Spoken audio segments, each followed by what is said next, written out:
Hello friends, good morning. स्वागत है आपका सत्यजीत जीएस एकेडमी में। आज हम इस वीडियो में biology top 1000 most important questions का पार्ट 2 लेकर आए, जिसके सारे प्रश्न बहुत ही महत्वपूर्ण हैं। आप किसी भी प्रकार का सेट लगाइए, हर सेट में एक क्वेश्चन मौजूद होगा। तो बायोलॉजी का ये एक प्रकार का संग्रह है, जहाँ से हर एग्ज़ाम में प्रश्न आपको बार बार देखने को मिलेगा। तो वीडियो के एंड तक बने रहें और देखें कि किस प्रकार के क्वेश्चन लिए गए हैं। तो आइए शुरू करते हैं। मनुष्य के जीवन काल में कितने दांत 2 बार विकसित होते हैं? तो मनुष्य के जीवन काल में 20 दांत ऐसे होते हैं जो 2 बार विकसित होते हैं, और ये दरोगा में 1 बार और बीपीएससी में 2 बार पूछा हुआ क्वेश्चन है। मानव शरीर में पाचन का अधिकांश भाग किस अंग में संपन्न होता है? तो पाचन का अधिकांश भाग छोटी आंत में संपन्न होता है, स्मॉल इंटेस्टाइन में। मनुष्य में पाचन क्रिया कहाँ से प्रारंभ होता है? तो पाचन क्रिया प्रारंभ होता है मुख से, लेकिन अधिकांश भाग जो संपन्न होता है पाचन का, वो होता है छोटी आंत में। सर्वप्रथम रक्त परिसंचरण तंत्र का अध्ययन किसने किया था? तो विलियम हार्वे। पेसमेकर का संबंध हृदय से होता है। पेसमेकर का संबंध हृदय से होता है। पेसमेकर का कार्य क्या है? तो दिल की धड़कन प्रारंभ करना। पेसमेकर का कार्य है दिल की धड़कन प्रारंभ करना। गति प्रेरक किससे संबंधित है? तो ये भी हृदय से संबंधित है। पेसमेकर को ही गति प्रेरक कहते हैं, तो दोनों हृदय से संबंधित है। किनकी भित्तियों पर रक्त द्वारा डाले गए दबावों को रक्तदाब यानी ब्लड प्रेशर कहते हैं? तो वो धमनी होता है, धमनी। सोते समय रक्तदाब में क्या परिवर्तन होता है? तो सोते समय में व्यक्ति का रक्तदाब घटता है। मानव रुधिर का पीएच मान 7.4। Very important question. ये क्वेश्चन कितनी ही बार हर प्रकार के एग्जाम में रिपीट हुआ है।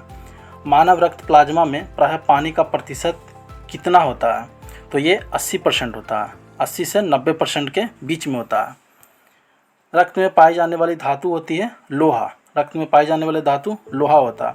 रक्त का शुद्धिकरण कहाँ होता है? तो ये रक्त का शुद्धिकरण किडनी में होता है। रक्त का शुद्धिकरण किडनी में होता है। अधिकतम पोषक तत्व रक्त में कहाँ अवशोषित किए जाते हैं? तो ये छोटी आंत में अवशोषित किए जाते हैं। अधिकतम पोषक तत्व रक्त में छोटी आंत में अवशोषित किए जाते हैं।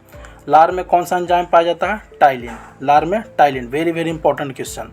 पेट में भोजन को पचाने के लिए किसकी खास आवश्यकता होती है? तो होती है एंजाइम की। बिना एंजाइम के पेट का भोजन पचने में असमर्थ होता है।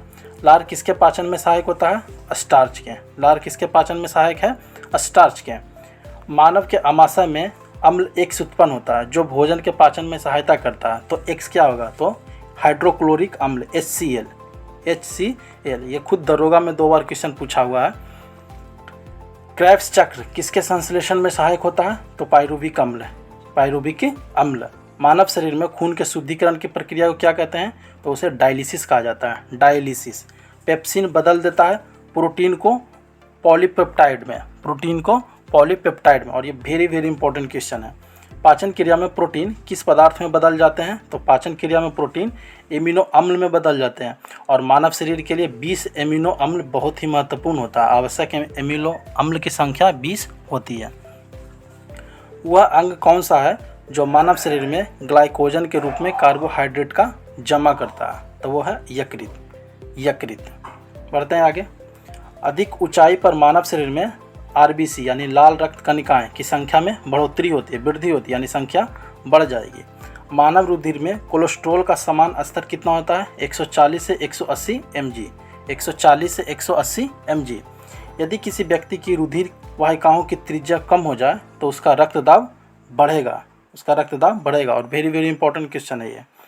मानव शरीर के किस अंग में लसिका कोशिकाएं बनती हैं? तो दीर्घ अस्थि में। स्तनपाइयों में श्वेत ग्रंथियां मूलतः संबंधित है किससे? तो ताप नियमन से, यानी शरीर के ताप को क्या करता है? वो नियमित करता है, कंट्रोल करता है।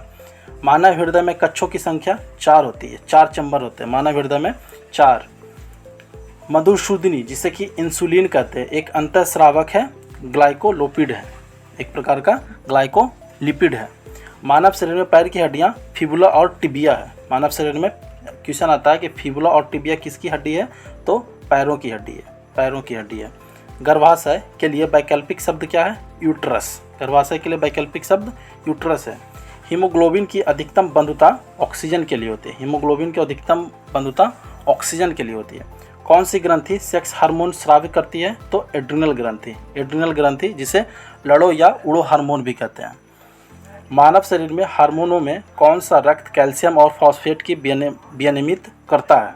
तो वो करता है पराबट्टू हार्मोन, पराबट्टू हार्मोन। मानव शरीर में किस भाग में शुक्राणु डिंब को निषेचित करता है यानी फर्टिलाइज करता है? तो डिंब वाहिनी, फेलोपिबियन ट्यूब में, डिंब वाहिनी में। जब वृक्क कार्य करना बंद कर दे तो कौन सा पदार्थ जमा होता है? तो रक्त में नत्र जनित अपशिष्ट पदार्थ जमा होता है। रक्त में नत्र जनित अपशिष्ट पदार्थ जमा होता है। जब एक व्यक्ति वृद्ध हो जाता है तो सामान्यतः उसका रक्तदाब घट जाता है। जब व्यक्ति वृद्ध होता है तो उसका रक्तदाब यानी ब्लड प्रेशर घट जाता है। मानव शरीर में पुच्छ कौन सी संरचना में संलग्न होता है? तो वो बृहद्रांत में होता है, बृहद्रांत में होता है। किस प्रक्रिया द्वारा ऑक्सीजन श्वसन के दौरान रुधिर में प्रवेश करती है और फिर उसे छोड़ती है? तो होता है परासरण। कौन सा एक अंग वसा का भंजन कर कोलेस्ट्रॉल उत्पन्न करता है? तो वो यकृत करता है, लीवर। सेरेब्रम किससे संबंधित है? मस्तिष्क से। सेरेब्रम मस्तिष्क से संबंधित है। मनुष्य के मस्तिष्क का सबसे बड़ा भाग है प्रमस्तिष्क। सेरेब्रम किससे संबंधित है? सेरेब्रम मस्तिष्क से संबंधित है। मनुष्य के मस्तिष्क का सबसे बड़ा भाग प्रमस्तिष्क। वेरी इंपॉर्टेंट क्वेश्चन, बहुत बार रिपीटेड है ये कि मनुष्य के मस्तिष्क का सबसे बड़ा भाग प्रमस्तिष्क। मानव शरीर की किन कोशिकाओं में सबसे कम पुनर्योजन शक्ति होती है?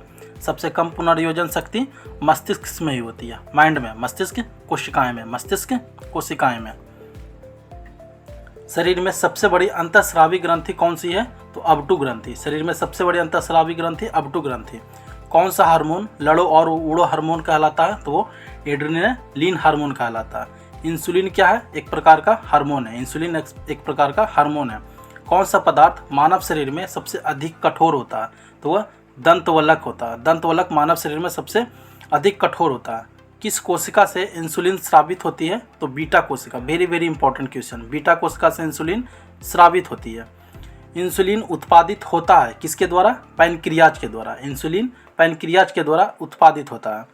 ऑक्सीजन की उपस्थिति में सुक्रोज को कार्बन डाइऑक्साइड एवं जल में ऊर्जा निर्मुक्त होने के साथ पूर्ण रूपांतरण होने को कहते हैं वायु श्वसन।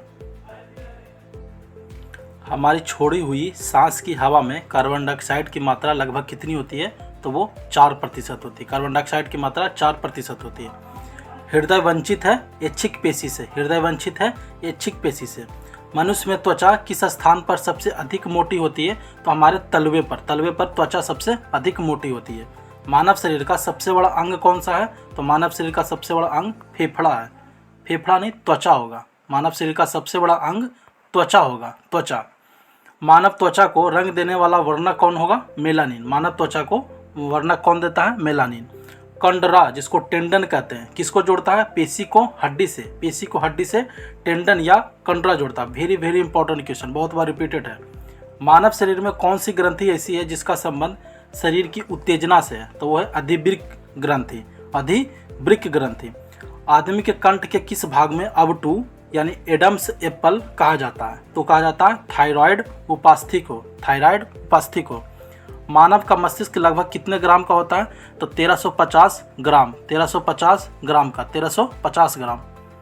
मानव शरीर में सबसे लंबी अस्थि है उरु अस्थि। मुख्यतः इसकी उपस्थिति के कारण मानव शरीर उच्च वायुमंडलीय दाब के अंतर्गत भी बिना कुचला रह सकता है। तो किसकी उपस्थिति के कारण? तो केशिकाओं में तरल की उपस्थिति के कारण। आँखों के रेटिना की परंपरागत कैमरा किसके भाग से तुलना की जाती है?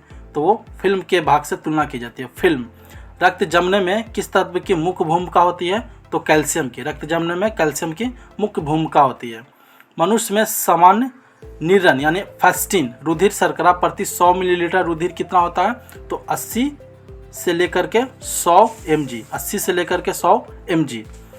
Very important question. तो दोस्तों ये क्वेश्चन यहीं समाप्त होता है। वीडियो आपको कैसा लगा ज़रूर बताएं, और वीडियो आपके लिए थोड़ा सा भी यूज़फुल रहा, उपयोगी रहा तो इसे लाइक, शेयर और सब्सक्राइब किए बिना बिल्कुल ना रहें। तो इसे लाइक, शेयर और सब्सक्राइब जरूर करें। धन्यवाद।